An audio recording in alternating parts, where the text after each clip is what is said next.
مودی سن لے، دریائے سندھ ہمارا ہے، اس میں ہمارا پانی بہے گا یا آپ کا خون؟ بلاول بھٹو کا مودی سرکار کو دندان شکن جواب۔ سکھر جلسے سے خطاب میں کہا، دریائے سندھ پر اس بار بھارت کی طرف سے حملہ ہوا ہے۔ بھارت نے سندھ طاس معاہدہ ختم کرنے کا یک طرفہ فیصلہ کیا۔ 4 صوبے 4 بھائی ہیں، مودی کو منہ توڑ جواب دیں گے۔ جب تک بھارت فیصلہ واپس نہیں لیتا، ہماری جدوجہد جاری رہے گی۔ ہم وزیر اعظم کے شانہ بشانہ کھڑے ہیں، مشکل وقت میں وفاق کی آواز بنیں گے۔ مقبوضہ کشمیر میں دہشت گردی کا واقعہ ہوا، ہم نے اس کی مذمت کی۔ مودی نے پاکستان پر جھوٹے الزامات لگائے، پورے پاکستان کو ایک ہو کر ان کا مقابلہ کرنا پڑے گا۔ بلاول بھٹو کے دریائے سندھ پر ڈاکہ نامنظور کے نعرے۔ مزید کہا، مشترکہ مفادات کونسل میں باہمی رضامندی کے بغیر دریائے سندھ سے کوئی نہر نہیں بنے گی۔ 1 مئی کو میرپور خاص میں جلسے کا اعلان۔ وزیر خارجہ اسحاق ڈار سے سعودی ہم منصب شہزادہ فیصل بن فرحان کا ٹیلی فونک رابطہ۔ دونوں رہنماؤں کا 2 طرفہ تعلقات اور علاقائی صورتحال پر تبادلہ خیال۔ نائب وزیر اعظم نے بھارت کے یک طرفہ اقدامات کے تناظر میں پاکستان کی قومی سلامتی کمیٹی کے فیصلوں سے آگاہ کیا۔ بھارت کے بے بنیاد الزامات کو مسترد کرتے ہوئے مزید اشتعال انگیز اقدامات سے خبردار کیا۔ کہا، بھارت کی کسی بھی جارحیت کا مؤثر جواب دیا جائے گا۔ دونوں رہنماؤں کا بدلتی ہوئی علاقائی صورتحال پر مشاورت اور رابطہ جاری رکھنے پر اتفاق۔ نائب وزیر اعظم اسحاق ڈار کا ایرانی وزیر خارجہ سے ٹیلی فونک رابطہ۔ پاک بھارت موجودہ صورتحال سے آگاہ کیا۔ وزارت خارجہ میں پاک بھارت موجودہ صورتحال کے پیش نظر آپریشن روم قائم۔ نائب وزیر اعظم اسحاق ڈار کا وزارت خارجہ میں آپریشن روم کا دورہ، ڈیوٹی پر موجود افسروں سے ملاقات۔ بھارتی گیدڑ بھپکیوں پر پوری قوم متحد، سینٹ کا نئی دہلی کے اشتعال انگیز اقدامات پر منہ توڑ جواب۔ ایوان بالا میں بھارتی ہٹ دھرمی کے خلاف مذمتی قرارداد متفقہ طور پر منظور۔ اپوزیشن سمیت تمام جماعتوں نے حمایت کی۔ پہلگام حملے سے پاکستان کو جوڑنے کی بھارتی کوششیں مسترد۔ بھارت کی من گھڑت مہم اور جھوٹے پروپیگنڈے کی مذمت۔ قرارداد کے مطابق بھارت کا سندھ طاس معاہدہ معطل کرنا جنگی اقدام کے مترادف ہوگا۔ پاکستان ہر قسم کی بھارتی جارحیت کا بھرپور جواب دینے کی صلاحیت رکھتا ہے۔ پاکستانی قوم امن کی حامی ہے، خود مختاری اور سلامتی پر کوئی سمجھوتا نہیں کریں گے۔ پانی پاکستانی عوام کی لائف لائن ہے، بھارت کو ماضی سے بھی تگڑا جواب ملے گا۔ نائب وزیر اعظم اسحاق ڈار کا 2 ٹوک پیغام۔ کہا، سندھ طاس معاہدے کو معطل کرنے والے بھارتی فیصلے کو مسترد کرتے ہیں۔ معاہدہ یک طرفہ طور پر معطل نہیں کیا جا سکتا۔ کسی نے میلی آنکھ سے دیکھنے کی کوشش کی تو بھرپور جواب دیا جائے گا۔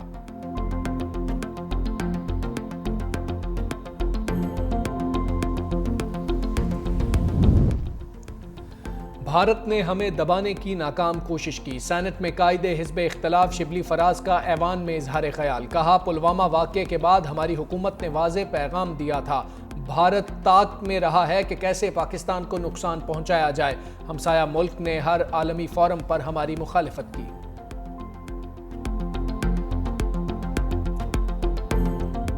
بھارت اگر دوسری جنگ عظیم کا وقت واپس لانا چاہتا ہے تو ہم پیچھے نہیں ہٹیں گے۔ سینیٹر شیری رحمان بھی مودی سرکار پر برہم بولیں۔ اگر وہ ہماری افواج اور قوم کا امتحان لینا چاہتے ہیں تو کر کے دیکھ لیں۔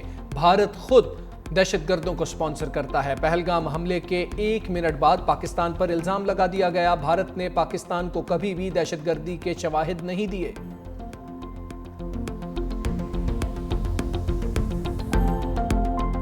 صدر مملکت آصف زرداری سے بھارتی الزامات کو بلا جواز قرار دے دیا۔ کہا، پہلگام واقعے پر قومی سلامتی کمیٹی نے قوم کی امنگوں کی ترجمانی کی۔ کمیٹی کے تمام فیصلے قوم کے دل کی آواز ہیں۔ وزیر داخلہ محسن نقوی کی صدر آصف علی زرداری سے ملاقات۔ پہلگام واقعے کے بعد بھارت کے غیر ذمہ دارانہ اقدامات پر بریفنگ۔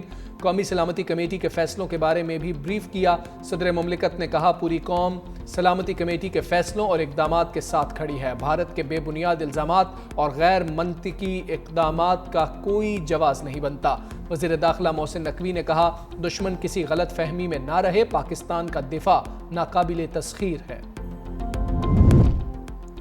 بھارت کے کسی بھی مس ایڈونچر کا بھرپور جواب دیں گے۔ وفاقی وزیر اطلاعات عطا تارڑ کہتے ہیں، پاکستان کے جواب کے بعد بھارت بوکھلاہٹ کا شکار ہے۔ بھارت کو معاشی نقصان ہو رہا ہے۔ فضائی ٹکٹس 12% مہنگے ہو گئے۔ پاکستان بھارت کے ڈراموں کا بھرپور جواب دینا جانتا ہے۔ بھارتی فالس فلیگ آپریشن کے بعد افواج پاکستان مکمل تیار ہیں۔ پہلگام واقعے کی FIR بھارت کی سازش کا ایک اور ثبوت ہے۔ بھارت نے بوکھلاہٹ میں جعلی مقابلوں میں لوگوں کو مارنا شروع کر دیا۔ آج مدھیہ پردیش میں بھارتی فضائیہ نے ایک بم گرا دیا۔ بھارتی فضائیہ کی تکنیکی خرابیاں ماضی میں بھی سامنے آتی رہی ہیں۔ پاکستان کے جوابی اقدامات، نئی دہلی دہل گیا۔ فضائی حدود بند ہونے سے بھارتی ایئر لائنز کو بقا کے لالے پڑ گئے۔ ایئر لائنز کو منزل پر پہنچنے کے لیے 2 گھنٹے اضافی وقت اور فیول درکار۔ بھارتی ایئر لائنز کو یومیہ 20 کروڑ روپے سے زائد کا نقصان۔ شمالی امریکہ، برطانیہ، یورپ، متحدہ عرب امارات اور دیگر ممالک کے لیے فضائی فاصلہ طویل۔ سفر بڑھنے سے بھارتی پروازوں کا فیول اور دیگر اخراجات بڑھ گئے۔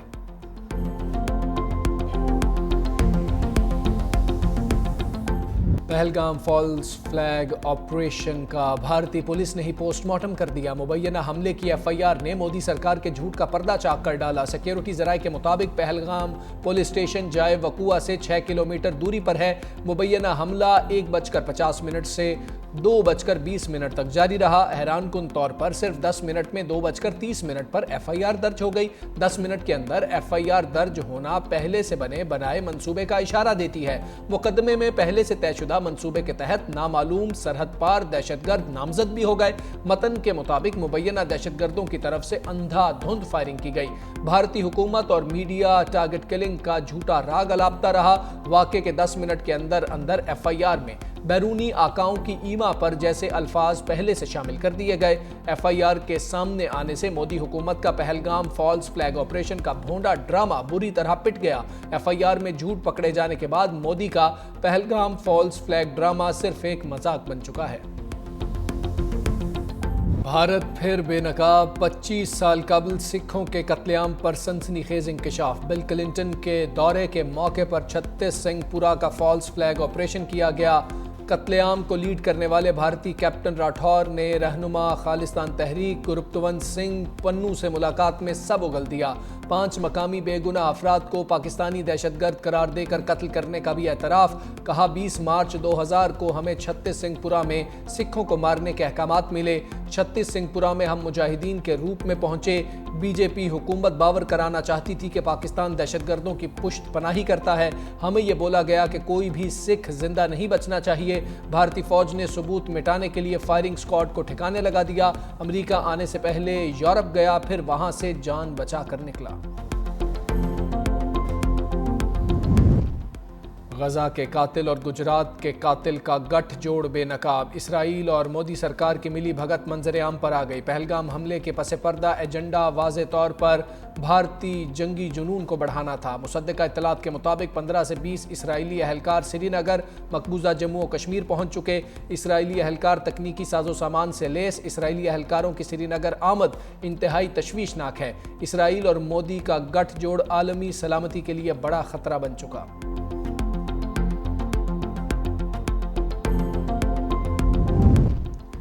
مودی کو آئینہ دکھاؤ اور سیدھا جیل جاؤ۔ بھارتی پولیس نے مسلمان رکن اسمبلی امین الاسلام کو گرفتار کر لیا۔ آسام کی سیاسی جماعت کے رہنما نے پہلگام حملے کو بھارتی حکومت کی سازش قرار دیا۔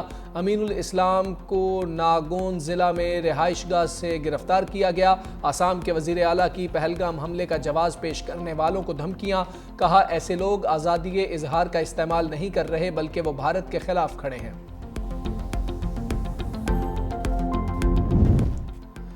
مودی حکومت بھیانک کھیل کھیلنے لگی۔ مقبوضہ کشمیر سے جبری طور پر حراست میں لیے 2 سے 3 پاکستانیوں کو جیل سے غائب کر دیا۔ اطلاعات کے مطابق ان افراد کو کسی مذموم کارروائی میں استعمال کیا جا سکتا ہے۔ بھارتی فوج اور پولیس پہلے ہی متعدد فیک انکاؤنٹرز کرنے کی وجہ سے بدنام زمانہ ہے۔ ذرائع کے مطابق غیر قانونی حراست میں لیے افراد کو ہلاک کر کے کوئی اور فالز فلیگ آپریشن کی کوشش کی جا سکتی ہے۔ بھارتی فوج فیک انکاؤنٹرز کی specialist. Pahalgam falls flag operation کے بعد معصوم کشمیریوں کا قتل عام شروع۔ بھارتی فوج نے اڑی سیکٹر میں 2 اور بانڈی پورہ میں 1 بے گناہ کشمیری شہید کر دیا۔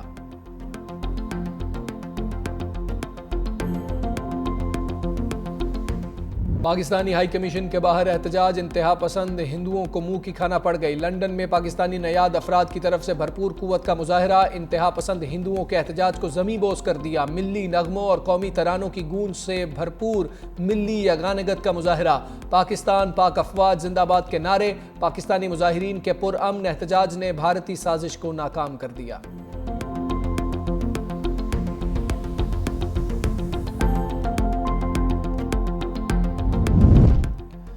برطانوی رکن پارلیمنٹ جارج گیلوے نے پہلگام واقعے کو جھوٹ قرار دے دیا، کہا بھارت کے ساتھ تنازع میں پاکستان کے ساتھ کھڑا ہوں۔ بھارتی الزامات پر یقین کرنا پاگل پن کے سوا کچھ نہیں۔ یہ کیسے ہو سکتا ہے کہ اتنے بڑے فوجی علاقے میں پاکستان سے لوگ گھس جائیں؟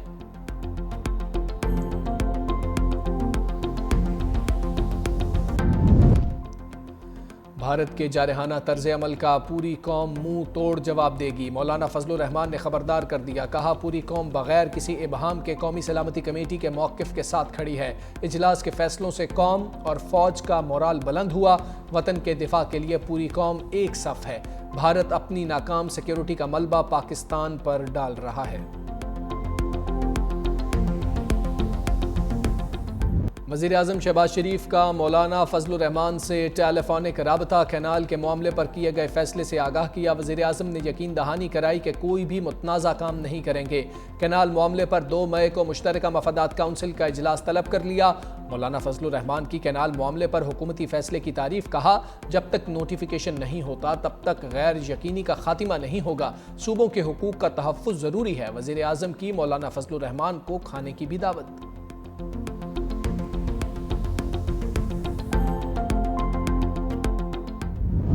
یہ کہا کہ باہمی افہام و تفہیم سے یہ تمام تر معاملہ اس کو حل ہونا چاہیے۔ اس طرح پیش کیا جا رہا ہے کہ شاید یہ جو ہے بالکل کلوز ہو گیا اور کوئی فیصلہ ہو گیا، اس پہ کوئی فیصلہ نہیں ہوا، یعنی کہ ابھی کلوز نہیں ہوا، نہیں، یہ ایک بیک برنر پہ معاملہ بالکل ڈالا گیا ہے in view of the current national security situation, جو کہ پریسیڈنس ہے تمام پولیٹیکل پارٹیز کے لیے، تمام صوبائی گورنمنٹس کے لیے اینڈ فیڈرل گورنمنٹ کے لیے۔ یہ کوئی ایسی چیز نہیں ہے جو ڈسکس نہیں ہو سکتی، لیکن ابھی کسی قسم کا بیان یا کسی قسم کی سیاسی سٹیٹمنٹ پاس کرنے سے پہلے آئی تھنک کہ 2 تاریخ کا ویٹ کرنا چاہیے۔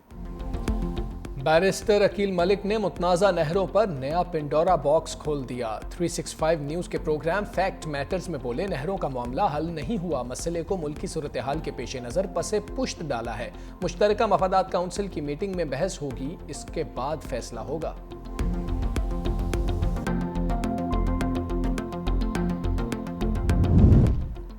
بانی پی ٹی آئی کا چیف جسٹس پاکستان اور قائم مقام چیف جسٹس اسلام آباد ہائی کورٹ کو خط، آئین کی حالت اور پاکستان میں قانون کا نفاذ، 9 صفحات پر مشتمل خط کا عنوان۔ سابق وزیر اعظم کا خط سلمان اکرم راجہ کی جانب سے تحریر کیا گیا۔ بانی پی ٹی آئی کا اپنے اوپر 200 سے زائد کیسز کا حوالہ، اپنی اور اہلیہ بشرا بی بی کو قید میں رکھنا سیاسی انتقامی کارروائی قرار دیا۔ شاہ محمود، یاسمین راشد، عمر چیمہ، محمود الرشید، اعجاز چودھری کا بھی ذکر، کہا 4 ماہ میں 2 بار بیٹوں سے کال پر بات کرائی۔ بانی پی ٹی آئی کی بشرا بی بی سے ملاقات نہیں کروائی گئی، بانی پی ٹی آئی کو اخبار نہیں دیا جاتا، کئی دن بانی پی ٹی آئی کو چھوٹے سے سیل میں رکھا جاتا ہے، جیل ٹرائل نہ ہونے پر اہل خانہ وکلاء سے گزشتہ 2 ماہ سے نہیں ملے۔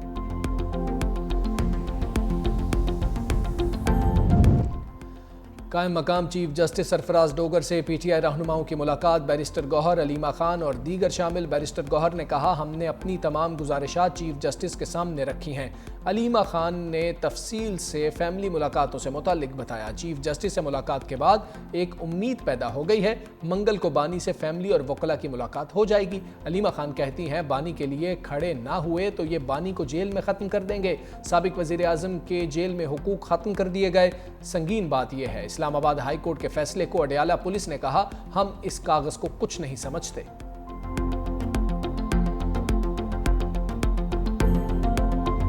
امن دشمنوں کا قصہ تمام، سیکیورٹی فورسز کا بنو میں خفیہ اطلاع پر آپریشن، 6 خارجی ہلاک، 4 زخمی۔ آئی ایس پی آر کے مطابق فورسز نے شدید فائرنگ کے تبادلے میں دہشت گردوں کو ٹھکانے لگایا۔ کوئٹہ کے علاقے پشین میں سی ٹی ڈی کی کارروائی، 9 حملہ آور مارے گئے۔ ترجمان کے مطابق ہلاک دہشت گردوں سے اسلحہ اور گولہ بارود برآمد۔ وزیر اعلیٰ پنجاب مریم نواز کی اچانک گجرانوالہ آمد، جی ٹی روڈ سے ملحقہ علاقوں کا دورہ، مریم نواز کی دکانداروں اور شہریوں سے بات چیت، شہریوں سے صفائی ستھرائی کی صورتحال کے بارے میں دریافت کیا، سڑکوں کی تعمیر و بحالی، ٹریفک اور تجاوزات کی صورتحال کا جائزہ۔ وزیر اعلیٰ پنجاب کی سمبڑیال میں رکن صوبائی اسمبلی چودھری ارشد وڑائچ مرحوم کی رہائش کا آمد، اہل خانہ سے تعزیت کی۔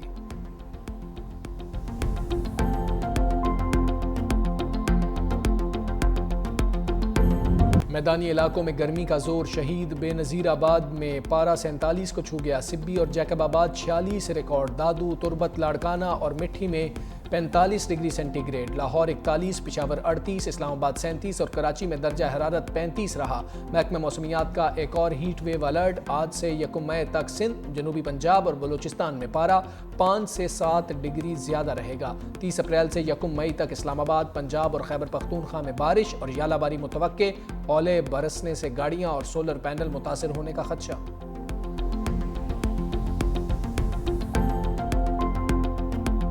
پوپ فرانسس کا سفر آخرت، تدفین کے لیے آخری رسومات آج روم کے سینٹ پیٹر اسکوائر میں ادا کی جائیں گی۔ پوپ کے آخری دیدار کے لیے دنیا بھر سے چاہنے والوں کی سینٹ پیٹر بیسیلیکا آمد کا سلسلہ جاری۔